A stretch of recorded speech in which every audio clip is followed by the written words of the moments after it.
You look at all that they need, being the Browns, on offense, and nobody's saying they don't need a lot. You need some wide receiver help. You need a lot of offensive line help. You could use clarity on a quarterback. Sure. Can you get a good chunk of that or all of that in one offseason? It's hard, but it is doable. You got a hit on 6 and at 24 and the pick early, I believe 39, 30, I believe, don't quote me on it, the pick high in the second round, as they did last year. They nailed those picks last year. You got to nail them again. Have to sprinkle in some free agency as well, because even though you can't overspend, you got to spend wisely. Malik Collins was a great addition last year in free agency, and people always say, well, you can't win with free agents. You know who spent the most money in free agency last year? The New England Patriots. It can work if you pick the right guys.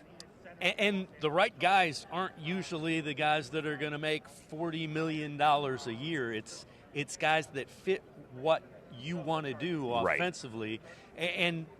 And it's usually younger guys in free agency. It's hard with free agents because, listen, if they were that good, generally speaking, the team keeps them. Yeah. There's always different circumstances. Like, for example, take Tyler Linderbaum, who Todd Monken had in Baltimore. He's going to hit free agency as a center. And the reason you can't tag him is because that centers get the same as offensive tackles. Right. If you use the tag. So therefore you'd have to pay him $30 million. It's not going to be that way. He is one of those rare free agents where you're young and you're very talented.